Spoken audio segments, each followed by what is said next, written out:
여러분, 신라시대에 갑자기 해와 달이 사라져온 세상이 어둠에 휩싸였던 기이한 사건을 아십니까? 오늘은 바다를 건너 일본의 왕과 왕비가 된 연호랑과 세오녀의 신비로운 이야기를 들려드리겠습니다. 때는 신라 아달라왕 시절이었습니다. 동해안 바닷가 마을에는 연호랑과 세오녀라는 금실 좋은 부부가 살고 있었지요. 이들은 평범한 백성 같았지만 사실은 하늘이 내린 해와 달의 정기를 품은 귀한 존재였습니다. 어느 날 남편 연호랑이 바다에 나가 바위 위에서 미역을 따고 있었습니다. 그런데 갑자기 딛고 있던 바위가 스르륵 움직이기 시작했습니다. 바위는 연호랑을 태운 채 파도를 가르고 하늘을 날듯 일본 땅으로 향했습니다. 바다를 건너온 이 늠름한 사내를 보며 일본 사람들은 하늘이 보내신 분이라며 단숨에 그를 왕으로 모셨습니다. 한편 남편이 돌아오지 않자 애타는 마음에 바닷가로 나간 아내 세오녀는 바위 위에 남겨진 신발을 발견했습니다. 남편의 자취를 따라 바위 위로 조심스레 올라간 순간 바위는 또다시 꿈틀거리며 세오녀를 태우고 남편이 간 길을 따라 일본으로 향했습니다. 기적처럼 다시 마주한 두 사람, 일본 사람들은 세오녀 역시 귀인이라 우러러 보았고 그녀도 남편과 함께 귀한 왕비가 되었습니다. 그런데 두 사람이 떠나자 신라 땅에는 무서운 재앙이 닥쳤습니다. 태양이 하루아침에 빛을 잃고 달마저 자취를 감추어온 나라가 어둠에 잠긴 것입니다. 놀란 왕이 일관에게 까닭을 묻자 일관이 아뢰었습니다. 우리나라를 비추던 해와 달의 정기가 바로 연호랑과 세오녀 두 분이었습니다. 그 부부가 일본으로 건너가 버려 이 땅의 빛이 모두 사라진 것입니다. 다급해진 왕은 서둘러 사신을 보내 두 분이 돌아와 빛을 찾아달라고 간청했습니다. 하지만 연호랑은 조용히 고개를 저었습니다. 우리가 이곳에 온 것은 하늘의 뜻이 있으니 어찌 인간의 마음대로 돌아가겠소. 대신 내 아내 세오녀가 정성껏 짠 비단을 줄 테니 이것으로 하늘의 제사를 지내보시오. 사신이 귀한 비단을 품에 안고 신라로 돌아와 온 백성의 마음을 담아 정성껏 하늘에 제사를 올렸습니다. 그러자 겹겹이 쌓였던 먹구름이 걷히며 눈부신 태양이 다시 솟아오르고 밤에는 은은한 달빛이 온 세상을 비추기 시작했습니다.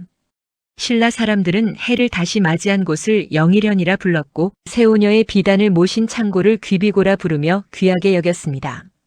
해와 달의 맑은 정기를 품고 바다를 건넜던 연호랑과 세오녀, 그들의 따뜻하고 신비로운 빛이 오늘을 살아가는 우리들의 마음속에도 환한 빛으로 머물기를 바랍니다. 조선의 역사상 가장 뼈아프고 참혹했던 겨울 1637년. 뼛속까지 시린 칼바람을 맞으며 조선의 16대 왕 인조는 남한산성 성문을 나섰습니다. 임금이 입는 붉은 골룡포 대신 죄인이 입는 남루한 푸른 옷차림이었습니다. 불과 47일 전 청나라의 10만 대군이 파죽지세로 한양까지 밀고 내려왔습니다. 미처 강화도로 피난을 떠나지 못한 인조와 조정 대신들은 남한산성으로 숨어들었죠. 하지만 그곳은 곧 거대한 감옥이 되었습니다. 밖으로는 청나라 군대가 철통같이 포위했고 안으로는 식량이 바닥나 군사들은 얼어 죽고 굶어 죽어갔습니다. 끝까지 죽을 각오로 싸우자는 척화파와 일단 항복해 나라와 백성을 살리자는 주화파의 피말리는 논쟁 속에선 인조는 결국 종사를 지키기 위해 항복이라는 뼈를 깎는 결단을 내립니다. 그렇게 얼어붙은 산길을 걸어 내려와 당도한 곳은 지금의 서울 송파구에 위치한 삼전도. 꽁꽁 언 땅 위 높게 단장된 단상에는 청나라 황제 홍타이지가 거만하게 조선의 임금을 내려다보고 있었습니다. 그 아래 한 나라의 지존인 조선의 왕 인조가 무릎을 꿇었습니다. 이윽고 청나라의 강요에 의한 항복 의식이 시작되었습니다. 300우고 둘에 3번 절하고 1번 절할 때마다 3번씩 9번 머리를 땅에 찢는 신하가 황제에게 바치는 가장 굴욕적인 의식이었습니다. 쿵, 쿵, 쿵. 차가운 얼음장 같은 땅바닥에 인조가 머리를 부딪혔습니다. 하지만 청나라 장수들은 소리가 작다며 황제에게 들리도록 더 세게 머리를 찌으라고 호통을 쳤습니다. 살을 에이는 추위 속에서 조선의 왕은 다시 이마를 흙바닥에 내리찍었습니다. 쿵, 쿵, 쿵. 얼마나 세게 이마를 찧었는지 인조의 이마는 금세 찢겨나갔고 붉은 선혈이 얼굴을 타고 흘러내려 하얀 눈밭을 붉게 물들였습니다.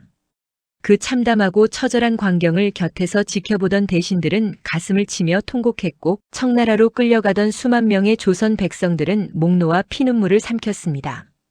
왕의 이마에서 흐른 것은 단순한 피가 아니었습니다.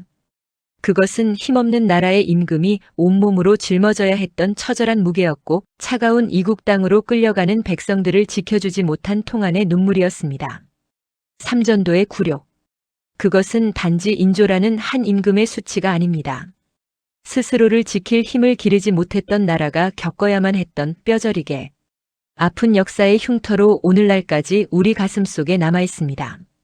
약소국의 비애가 어떤 것인지 이 붉은 핏자국은 지금도 우리에게 무거운 질문을 던지고 있습니다.